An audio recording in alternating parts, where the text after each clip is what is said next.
Welcome, everybody. My name's Sarahia Benn. This is BNP Report number 6.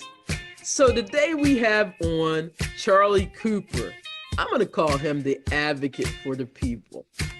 I've known Charlie for quite a few years. He is a super great and super cool person. I would say he is the convener for the People Maryland, a statewide coalition fighting for ballot access, fair districts, and campaign finance reform. And that's not only what Charlie has done. He's also been the president of Get Money Out of Maryland. He's mobilized thousands to expand vote by mail, ban dark money, and to strengthen democracy at a grassroots level. And he also was a leading voice for the Freedom to Vote Act, pushing Congress to outlaw gerrymandering and dark money. I think I've covered a few things. And lastly, beyond domestic politics, he's highlighted due process abuses when migrants are deported under the Alien Enemies Act.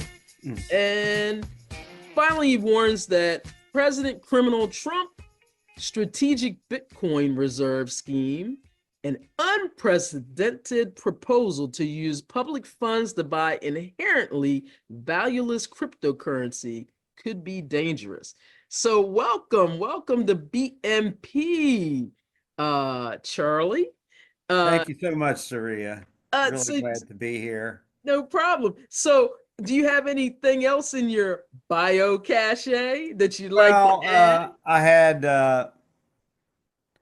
had 28 years with the state of Maryland, working at an agency that was citizen oversight of child protective services, foster care, adoption, etc.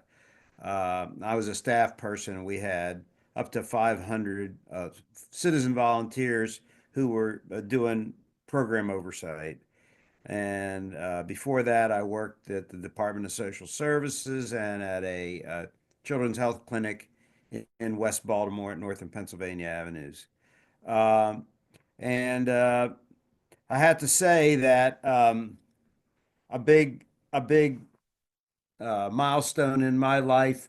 I retired in August of 2008 from the state, and in September of 2008, we had the great financial crash.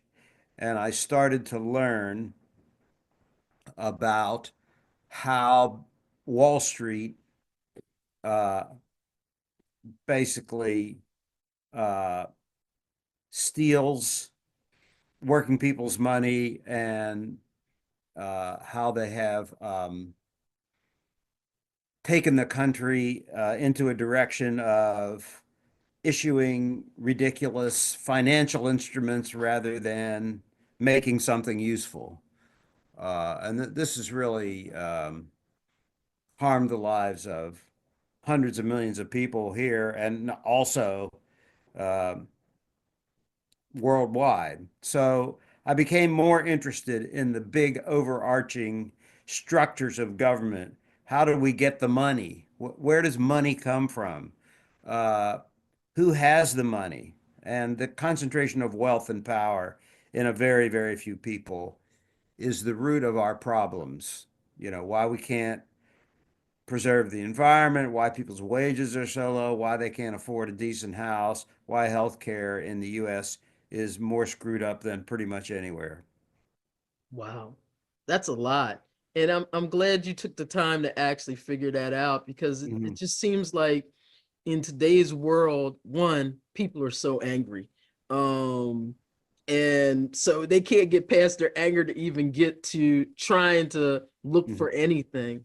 Or even want to research. I mean, it seems like people just want to just shout a couple talking points, if we're being honest. And so the fact that you were so thoughtful about wanting to look one step at a time and try to figure out what was going on, why, people are being harmed, Americans are being harmed, Marylanders are being harmed in specific but obviously Marylanders are part of the bigger collective. Right. Um, is really so So, important. I think that this experience or the studying I did during Mm, that era uh, convinced me that what we need is bottom up organizing.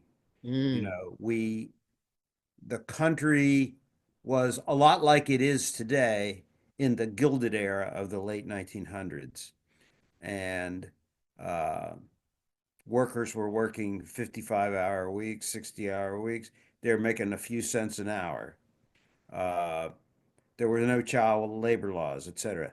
The labor movement was a bottom up phenomenon where everyday people took risks, turned political, they struck, they boycotted, and um, in the end, it worked. We've had a women's movement, we've had the civil rights movement, uh, which didn't just spring out of the air in 1956 or something. It was something that was going on for decades and decades before the news media paid attention to it. sure. Um, and all these bottom up movements are what changed the country. And we haven't done very well with that in the last 3 or 4, 5 decades. And now we're suffering. Absolutely. You're absolutely right. Um, we haven't done, I think what happened was that right after the civil rights movement, which was between the 50s and the 70s, what did we get? The me generation, in the 70s. And when you do that hard pivot, uh, that is really the opposite side of energy, and then you go right into a massive recession, and then you go into Reaganism, Yeah. which was the crack era. Um, it's almost like what was gained became the cracks of what became lost really easily. And in my experience, and I'll just speak real quickly, my experience, I was coming up as a youth through that period. And what I experienced was seeing a lot of white working class resentment, if I'm being honest with you, or the beginnings of it. And I saw decimated Black communities behind crack addiction, and no outcry or care about the crack addiction, not in the same manner of the so-called current fentanyl crisis. Everybody talks about the fentanyl crisis, which is quite interesting, but they really didn't talk about the crack crisis, and because of the victims seemed to be different, Mhm. nobody seemed to care. Well, when I was working in child welfare, this was a real driver of vast changes in the system. Baltimore City was removing 40, 50 children a month from their families for abuse Mm, and neglect. mm, And when that crack epidemic hit, it shot up to 300 children every month. wow. And uh, I'm sure because of crack abuse and neglect did rise. I'm sure that happened because addicts are not able often to take care of their children. But it Absolutely. wasn't the right response. The right response would have been to improve services to the families. We had a substance abuse treatment system that was only interested in treating men and not interested in treating the women who were the people Wow. who took care of the children. We fought hard on that, and I don't know. I don't know if we made any gains or not, but so I've seen the same things you've seen, and so Reaganism was a big break Hmm. where the whole legacy of the New Deal from Franklin Roosevelt Hmm. was rejected. Hmm. the good feelings people had about the country coming out of the Depression and World War II and into an age of prosperity with Hmm. labor unions leading the way, Hmm. all that dissipated in the Yes, Reagan era. And then what happened is the Democrats just bought into Reaganism they did.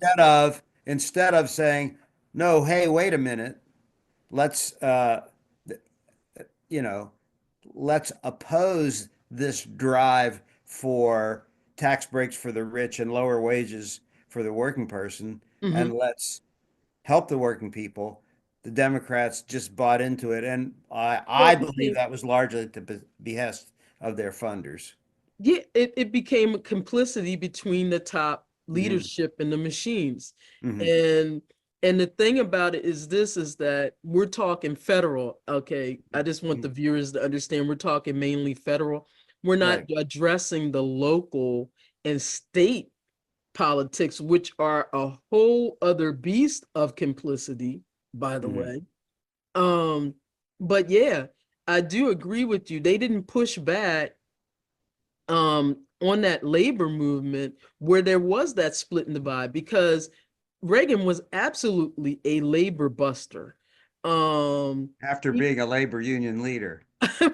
right, right. And so he was absolutely a labor buster. Yep. He also his administration was perhaps the most corrupt administration besides Trump and Bush. And when you think about it, because he had Ollie North basically drug dealing under their administration. I mean, we a lot of times people get sent decades out and they forget these things. But they had his wife pushing just say no to drugs while they were drug dealing at the White House. And, and let's just call it what it is. That's exactly what they were doing. Hmm. And they had all but what they were doing was saying that the labor force was getting paid too much, remember? Right. And they were also saying that we don't need to be a production country anymore. Remember? They that's when the switch from America moving to consumerism really held firm ground, Hmm. and we started moving from production to consumption, and that's where that total global But it's move went. And it's okay. not just consumption, it's real estate and finance. Mm-hmm. So Yep. so it's manipulating things. So before it was illegal for corporations to buy back shares. Right. Yep. Now we passed reform. Democrats and Republicans could agree on this. We'll Right. have reform. And the Mm-hmm. reform was they can buy back shares. So then Right. when they make a big profit and they have money to spend, do they build a new factory? Do they write new software? Do they improve agriculture? Do they help us build schools and hospitals? No, Mm-mm. no. They buy back shares. They do a financial transaction to enrich the CEOs and the big shareholders. And that's what the country has become. And that we have to move away from that. Now, the key thing here is Trump is able to maliciously and falsely, but very effectively, funnel this working class, white working class mostly, Mm-hmm. Sure. resentment, which the resentment is justified, Mm-hmm. but the reaction, the hyper nationalism and Mm-hmm. all the BS. And so despite the fact that under Democrats and Republicans, the US was up to no good in so many ways, Mm-hmm. not to mention the Iraq War and other horrors that the U.S. visited on the world, the destruction of Libya. Mm-hmm. Um, Absolutely.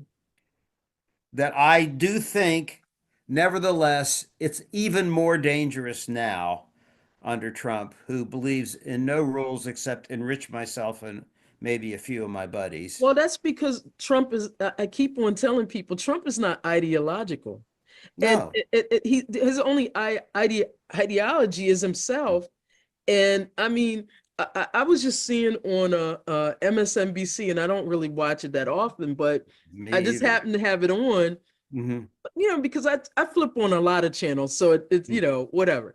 But I happened to flip it on the other day. Was it yesterday? No, actually, it wasn't even the channel. I happened to see it on YouTube, and Hmm. it happened to show geez, the guy comes on at 6. But anyway, I can't remember his name. Long story short, it was a clip, and it was talking about under Trump, MAGA moguls, talking about the billionaires, are Hmm. going broke. And it was showing how in the first quarter Hmm. that Zuckerberg, Bezos, and Muskrat, Elon Musk, how many billions of dollars since he's become president, they've lost. They showed that Muskrat lost 122 billion, Hmm. that Bezos has lost 37 billion, and Zuckerberg has lost 23 billion. Well, that Now, has to do with the tariff thing, and that it is, but that's losses on paper that may or may not stick. But it, I it, think, it may, but the key is that they didn't put in money to lose. But the point that I'm about to bring up is Mhm. that Trump is a loser.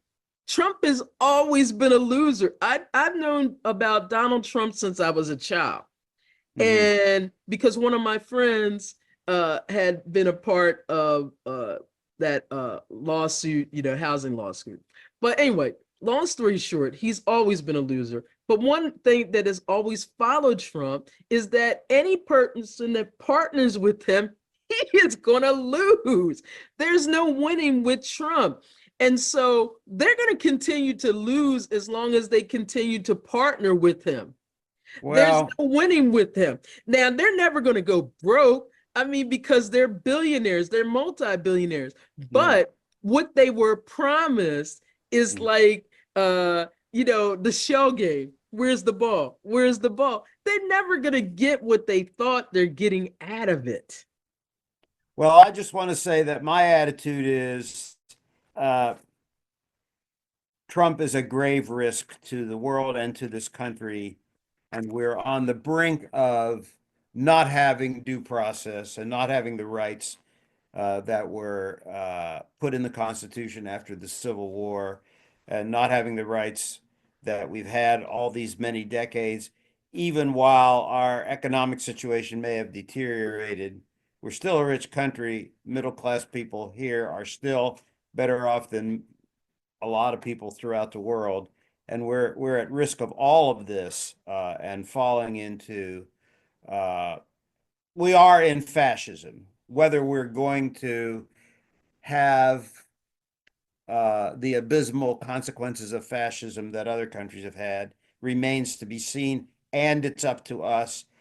And the point of my piece that you picked up on to kick off this interview Mhm. is that uh, it's up to us. It's up to the people watching this show Mhm. to talk to their friends, their family, their coworkers, their church members, whoever you Mhm. can, to activate them to play a part in opposing what Trump is trying to do. And we're gonna we're, Now, we're gonna definitely get into that part because it's just yeah, I'm flowing with what we're doing because I like it when sometimes when we're just having a conversation. So I'm just like flowing with where you're at since you so started the way we did, and right. it's because it's really you're right. We are absolutely in the, as they say, the beginnings of Mhm. fascism, but I would challenge that we are in the beginnings. I'm going to challenge and say that we've always been there.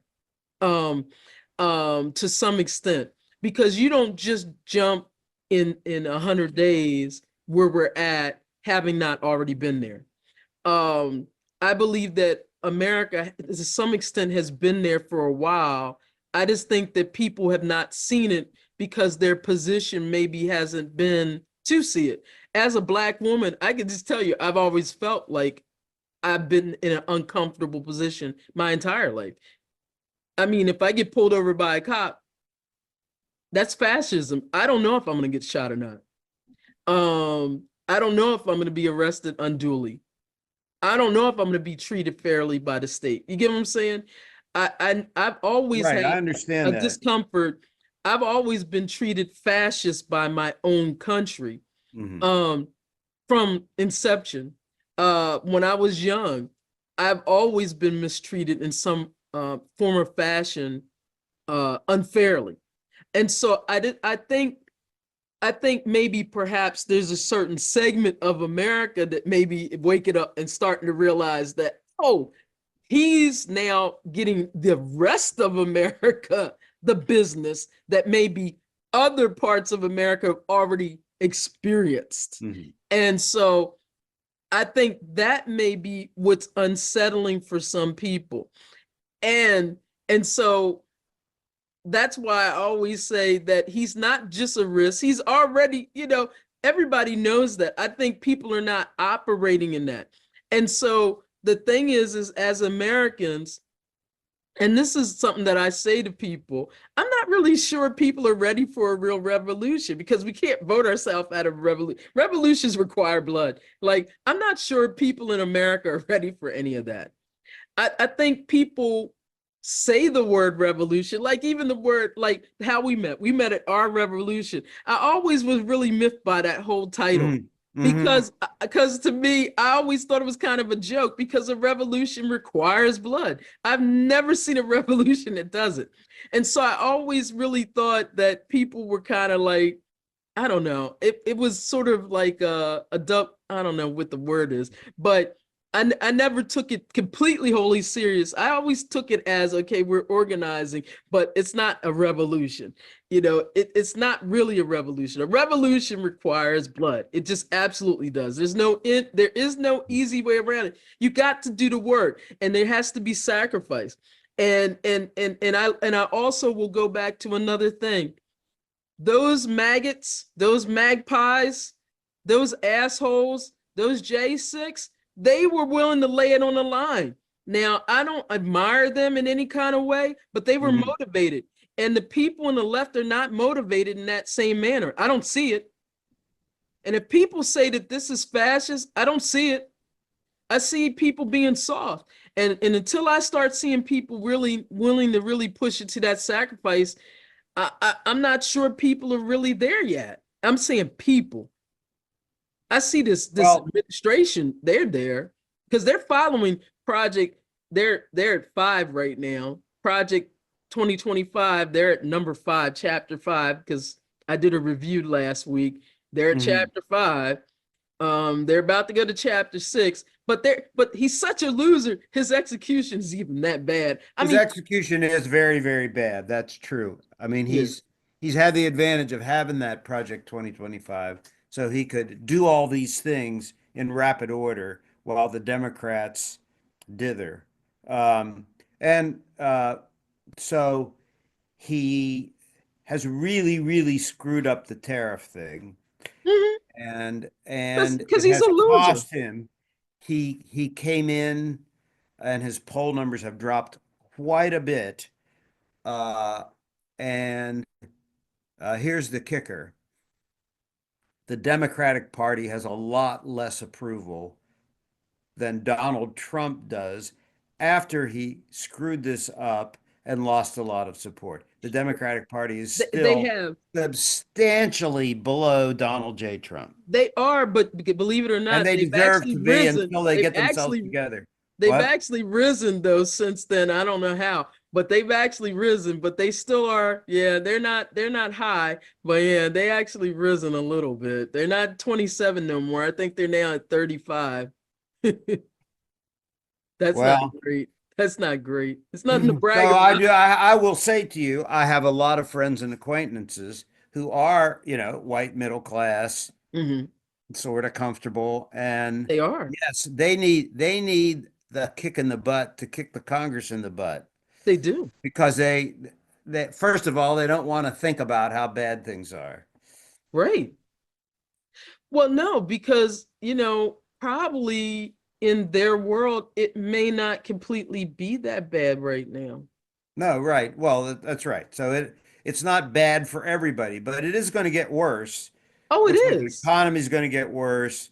Housing situation is going to get worse. Healthcare is going to get worse. They're cutting $880 billion over 10 years out of Medicaid. A lot of people are going to lose their health care and people are going to lose their lives. If you're a dialysis patient and you get Yeah. kicked off Medicaid, what are you going to do? You're going to die. Yeah, I mean they're getting rid of actual research for cancer, sickle Yeah, cell, research. Not that I'm a supporter of Harvard in any case, but right. Harvard has lost research money. We're not talking about Harvard, the university losing money to support, you know, this money going to the trustees board. We're talking about research money that's researching cancer. Right. Cancer, like And other cancer, things. Right. people. Do you catch that? Cancer. And by the way, I did my research Hmm. with that on Harvard. A lot of that research is being done by Black researchers. You know, uh, so for all you guys out there that are hating on Harvard, like they got a bad history, just like a lot of things in America got bad history. I Hmm. mean, but we need to also look at what they're trying to do in the modern time. I mean, there wouldn't be like modern projects on history like Henry Louis Gates and all this other stuff if they weren't trying to make a move for it. And because of Harvard standing up, other universities coalition together to fight back. Sometimes it's not about everybody doesn't have to be perfect. Sometimes the fighter isn't perfect. You know what I mean? But one thing for sure, Columbia shouldn't have bowed. They should have Oh fought. my God. They should have They're just fought. That horrible. was just so weak. You But don't there's a allow someone to make you bend a heel when you know you didn't do anything wrong. I mean, at the end of the day, Columbia has had billions of dollars over the year. There was no reason for them to bow. And all those legal firms that have bowed the heel for free work. Come on now. Y'all don't need to do that. It's just stupid. So now they look stupid. They look stupid now. Columbia has uh and I haven't done research, but I just believe that Columbia has a lot of pro-Zionist funding that is Probably. driving, and Columbia did do things wrong. Yep. They did devalue Palestinian lives. Hmm. They did devalue their Palestinian students or anyone that Yeah. supported, even the Jewish students. And it's probably close to 50-50 on that campus as to whether the Jewish students, you know, uh, are supporting Israel or are supporting the right of the Palestinian people to breathe air and eat food.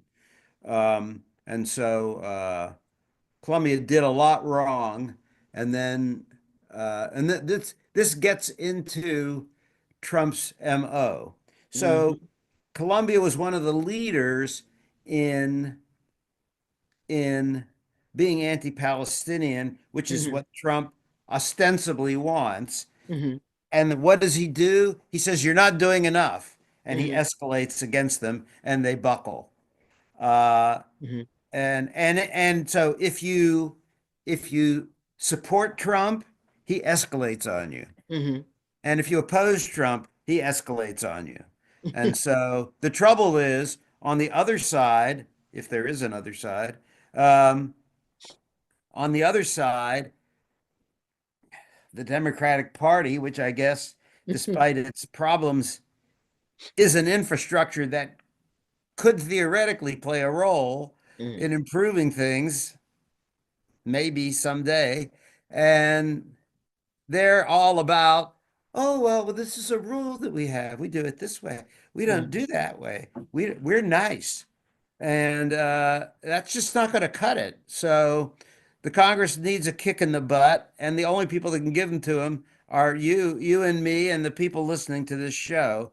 And so that's our job now, I believe. Now it may come to boycotts, and it may come to strikes, and it may Well, come. You're saying it may come to violence, well, but I'm not saying I'm not advocating violence. I'm just saying no. that if you're gonna have a revolution, you can't just say that word and think it isn't gonna have blood with it. Right, That's all I'm right. So saying. if you strike, You know. violence may ensue. It wouldn't Yep. necessarily be the strikers that initiate So, it. so you're saying Congress needs a kick in the butt, and you argue that Maryland's delegation on both sides of the aisle have been a little bit too timid. Um, and Well, you've called Representative Andy Harris the right side of Trump himself. yeah, And as you said, you see the Democratic members as failing to defend the health care, workers' rights, and civil liberties with sufficient vigor. You have a prescription, or at least how I see it, it's a 3-step routine for every citizen, which is to identify their representation at the federal level, which is their right, 2 senators, right. their House member. You say that they should email and call their offices every day or every Well, weekday, at or at least least at frequently. least, at least once a week. But if you can do it more, and if you can Mhm, do it every day, do it, mhm, because they just need to get a signal that things are different mhm, and that we mhm, can't go down that abyss where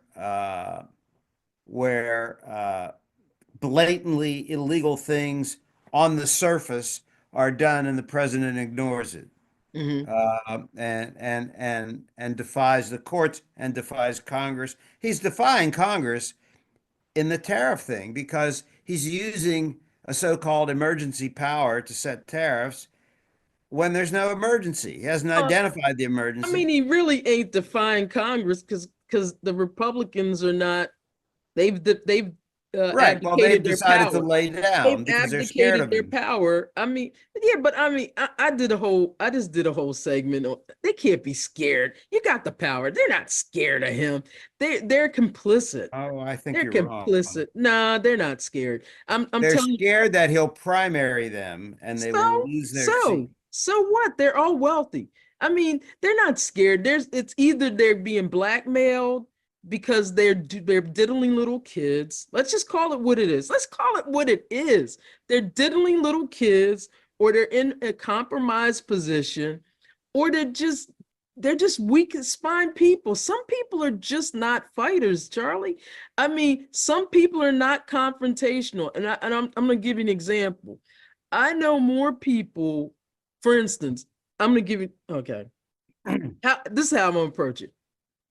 I've done an experiment, and my experiment has been to go 90 days without broaching a person, without necessarily interacting, without being what people would consider contentious, right? And when I say contentious, is like coming back with a response that challenges them, right? And then I've done 90 days coming back with a response that's challenging. Some people are just not able to challenge because that's not their nature. Vis-a-vis Lisa Murkowski. So she makes this public statement about, oh, we're scared of him. We're scared of, what he's gonna say and blah, blah, blah, and all this other stuff. But you're 1/3 of the power. You're 1/3 of the power. Sure. You're 1/3 of the power. And so how can you be scared of something that you hold power? It'd be one thing if she had no power, but she has power. And so at this point, we're going to take a brief break and we'll be back. Thank you. Okay, so this is the thing I'm talking about to Okay, share. awesome. So you're sharing it.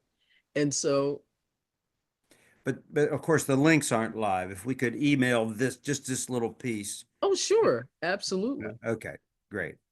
Absolutely. And so what I'll do is I'll include edit this in Yeah. as well. Should I stop the sharing now? Sure. And then just make me host. Okay. Okay, I'm the host now. Yeah. Ah, so we were just getting into like some meat in this discussion about politicians being scared. I'll just tell you what they talk about behind closed doors. They don't like to be criticized publicly, and that's definitely true. But I can just tell you, they're like judges. And are you familiar how judges are? That's why these judges are doing the orders they're doing. They Hmm. do not, they have the power. They don't like anybody trying to bully in them Hmm. into telling them, what? You going to tell me what to do? If you notice that these are Trump appointed judges as well as non-Trump appointed judges saying, no, you can't do that. They're not intimidated. They're getting pizza sent to their house. They're getting intimidated in all kinds of ways, and they're still like, no. So that's why I say that when Lisa Murkowski and all those Republicans are sitting up there, they're scared and they're scared to be primary. They're not, because all they could do, they could retire and go on the lecture circuit and make millions of dollars. It's not Hmm. that. There's some type of blackmail that may exist. And then I see. some of them are just Okay. Well, then weak. they're scared of that, huh? Yeah, it's that, or they're just Charlie. Sometimes people are just weak. And that might be just it too. They just Mhm. may be weak. Some people just, you know, oh, oh, you ever read the book White Fragility? I mean, I'm not trying to be mean, but some are just, I just don't want to be contentious. That's somehow some of it is with some people. It just is what it is. But Mm.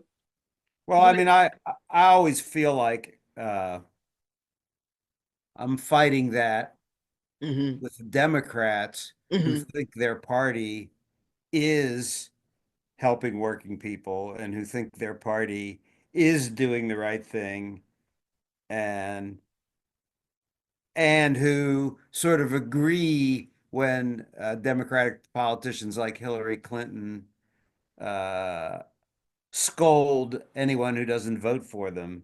mhm. So I always feel like I'm trying to help Democratic voters see that their party has also been complicit low these last 4 or 5 decades in the destruction of the working class, Mhm. the moving of the jobs overseas, the financialization of the economy that has been so Mhm. destructive for the whole world. You know what the hardest problem is, and this has been, and this is kind of like off script from what I was going to ask you. The biggest problem with the progressive movement versus any other movement is that they don't have infrastructure. And because they don't have established infrastructure, in trying to do what you just said has not really been very good. And Hmm. it's been so poorly executed that what ends up happening is that you end up undermining your movement. And they're able to undermine you, the Democratic Party, at least its leadership Yes. has. And and so what ends up happening is that maybe a relatively honorable thing that you're trying to do, which is to educate the populace on what's happening, turns against you. And and so a lot of times I tried to warn you guys, don't do this. Don't go down this rabbit hole. And you guys just go down this damn rabbit hole. And then you scream it as loud as possible. And you just don't listen. But the thing is this is that you have to understand that we've gotten to where we're at because the voting population is highly manipulated and easily manipulated, okay? Yeah, And very sure. adept to being marketed to, okay? And so if that's the issue, then you have to be very smart about how you address them. Otherwise, people will come in. So what happens is the Democratic Party is absolutely complicit, surely is, 100%. But you got to be slick about how you do it. You know what I'm saying? You just can't, you know what I'm saying? You just can't, because it just doesn't work. Because they'll just come and just, take you out from under your knees. And Right. so there's strategies that you can do. I'm just not going to say it on here because I get paid for that. But but you just don't want to just say what you just said completely. You can do it, but not completely. What I am hoping for now that we're seeing uh, some relatively unprecedented law breaking from the executive, Mm-hmm. uh, and the real dangers of that, what it could mean um, in terms of losing our due process rights and our Mm-hmm. losing voting rights and all Mm-hmm. other kinds of losing economic rights. Uh, we'll talk about Social Security, and I'll give Sure. examples. Um, I'm hoping that people will realize that I, sitting here, Mm-hmm. someone who hasn't been that political or who hasn't taken that much action, need now to put pressure on my representatives in Congress. It's one of the steps. It's not necessarily the only step we're going to have to take, but Mm-hmm. it's a critical step right now. So we've provided this tool that Mm-hmm. helps any Marylander identify their representative if they don't know. Mm-hmm. The two senators are the same no matter where you live in Maryland. Mm-hmm. Contact them and have messages for them. Um, So can and so, so Charlie, can you walk us through uh, an example of your script that you may use in calling your representatives? right, You don't have to say anything exact, or just maybe a little bit of right. an example that you would give. And something I want to uh, highlight for the listeners is it is not hard. It's just so easy. So, Saria is going to send you this tool where you can get the phone number and or the clickable written message link to send messages to your Congress critters.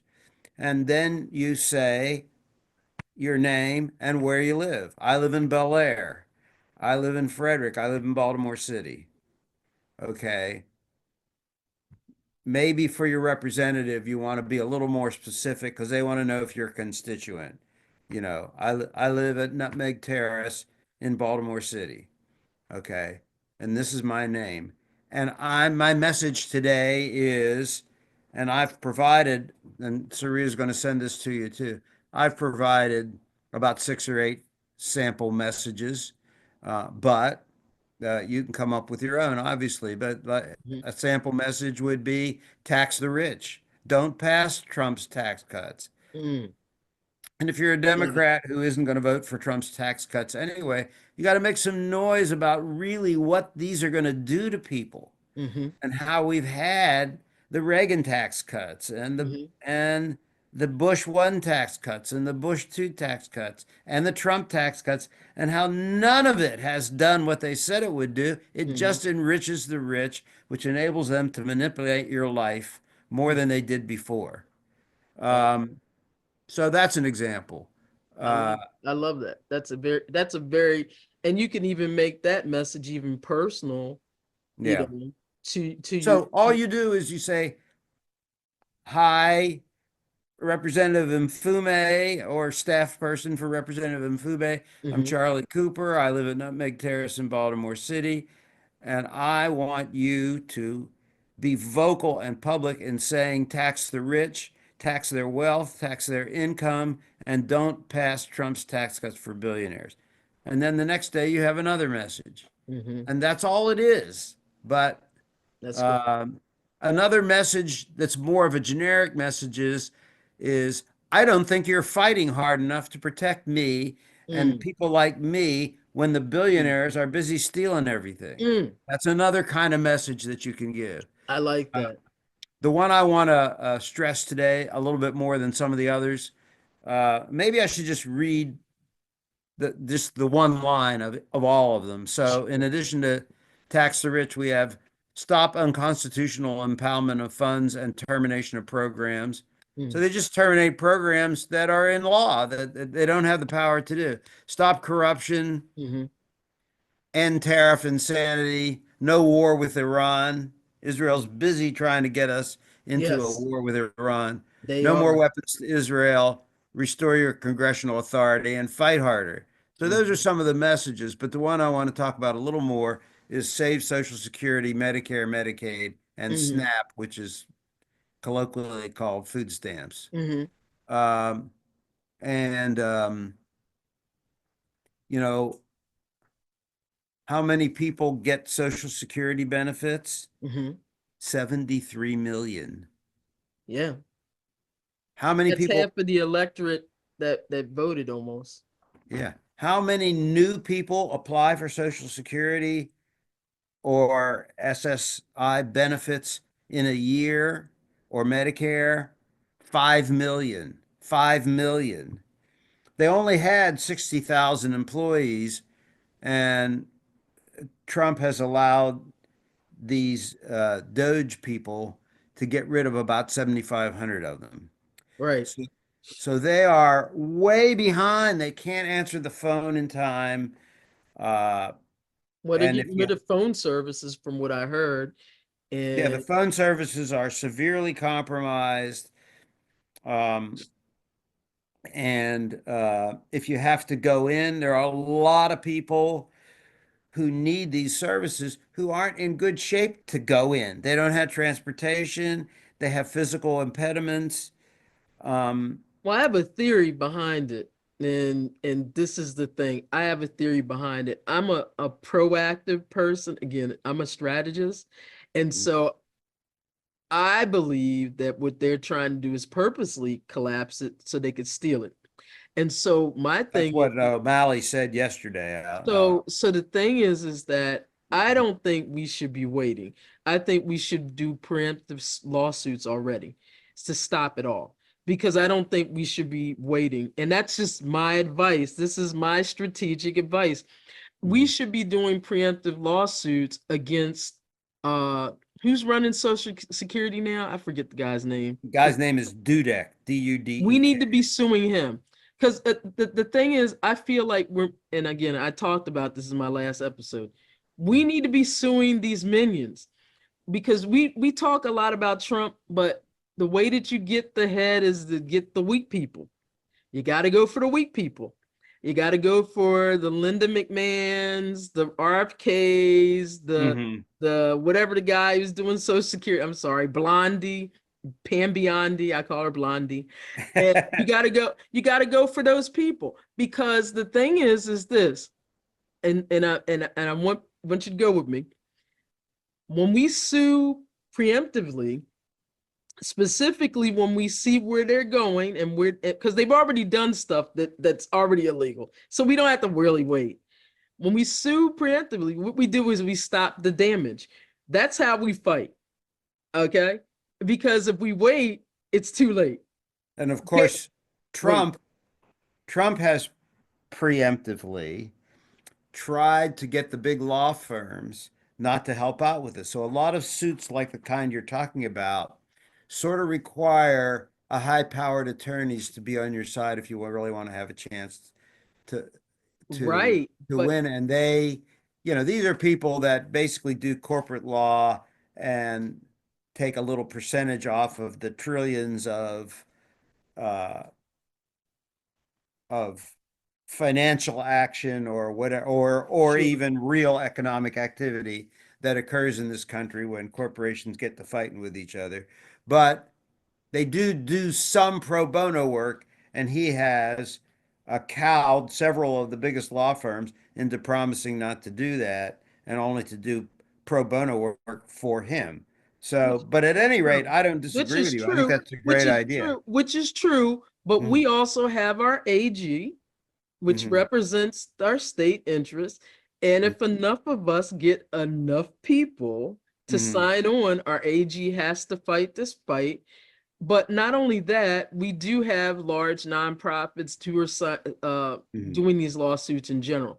And so He is involved. Our AG Anthony Brown is involved in, I think, over 20 lawsuits already. he is. And so Mhm. he can't do everything. And clearly we can't, obviously bog him down for a million more. But what I'm saying is that's the strategy. You have to utilize more nonprofits. Clearly you can't do individual lawsuits. But this, but again, if we follow Project 2025, you could see exactly how to do the lawsuits. Mhm. Because I even have a lawsuit right now that I'm setting up for the Department of Education. And if people sign on, they won't be able to do anything with the student loans. Doesn't matter what Trump says. I don't really care. See, what Trump says doesn't really bother me. Nothing he Mhm. says doesn't mean anything to me. Because Right. look at what's happening. He's taking L's every day. L's every day. But the key is that I don't first thing, I don't trauma bond. Everything's strategy for me. And so I look at the strategy and that's it. And that's how I deal with it. And so, and because even Project 2025 is a strategy. They've been writing, Heritage Foundation been writing Project 2025 since 1981. Mhm. That's the same thing. It's just the Yeah. better version of it. And so the It's thing their is Christian that nationalist, far right, pro rich person agenda. yeah, I mean, so the thing is I've actually read that thing of several times for I almost know it probably back and forth for a while. And so the key is that they can continue to move forward, but it doesn't mean it can't be stopped for a while. I mean, elections in 26 are 6 months from now. I mean, the process, you know what I mean? And Mhm. so the key is that the courts are not gonna just he's not gonna get away with and the reality, 12 Republicans now are Well, actually realizing it's impacting their areas. Duh. I am not as optimistic about the courts as you are, but I definitely think we have to use the courts and force a crisis and Well, the see courts are if, not saviors. I don't want people to ever think I'm saying yeah, the courts are saviors, but what I'm saying they're a tool. They're a you tool use just every like tool any you other tool. have.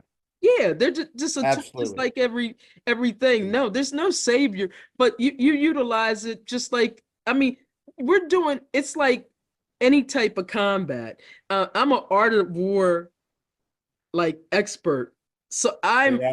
I Have believe you that taken a Chinese name? no, but I really should have one. I really I'm Nat and Charlie. I'm gonna have one before the end of All the year. right. I'm gonna come back to you with it. But Mhm. the thing is that I believe that all those like principles like to the T. Mhm. And I never believe in defense. I always believe in offense. And even if it's smooth offense, to gather the energy. I've Mhm. always believed in it.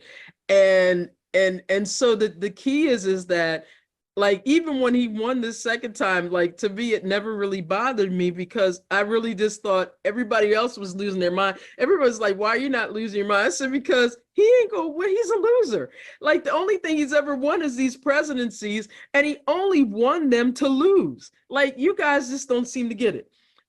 It's like it's not. Well, if we do get to talking about the crypto, you'll see that right now he's not losing on that. But Well, he with isn't. Well, respect to we Social are going to talk Security, about it. Let's go to the Social Security. Then we will talk about that. yeah. So he sent those Doge people in there. Hmm. You know, if he sends 20 of them in there, the average age being 22 or whatever it is, Hmm. Hmm. they went right for your personal data, Hmm. listener. Hmm. They have your personal data. They downloaded it pretty much on day one. Hmm. They have everybody's everything, your social security number, Hmm. okay? Your health, if you're in Medicare, they have your health conditions, okay? I mean, this is a very serious violation of your privacy rights. And what are they going to do with it? Are they going to monetize it? Are they going to give it to Musk to use in some company that he comes up with? I mean, and and and they are definitely using it. They're trying to use it against immigrants. They have transferred uh, thousands and thousands of people to a death file, which cuts off their Social Security. And not only that, um, the banks automatically, when someone's transferred to the death file, the banks go into their accounts and claw back money if you have any money. Now, if you don't have any money, it's not a problem, I guess. Right. But if you're a middle class person who has a little bit, say you have $10,000 in the bank, Hmm. and that represents, let's just say, 5 or 6 months of Social Security. Hmm. So they put you in there as dead when you're not dead. Right. Um, and um, and the bank just takes the money. Hmm. Oh, you died back in December. Oh, we're taking the 10,000 out Hmm. and giving it back to Social Security. Hmm. So, I mean, so 4 million people have been transferred to the dead file. Now, hopefully, some of them are actual dead people. Maybe most of them are actually dead people. But there are these stories now about people who have got caught up in this. And then, of course, when they try to correct it, Hmm. um, they run into the fact that there's nobody left to answer the phone, and the line at the office is out the door and around the block. So, I mean, these are specific things. They're going to end up with it when they pass this budget thing, Of course. cutting people's food stamps, SNAP, and people are going to go hungry. So these are really very serious things. They are um, illegal and unconstitutional in that Congress appropriated money for these purposes, and they have no reason, uh, no justification legally not to spend it on the purpose for which it was appropriated. Well, of course not. Of course not. Um,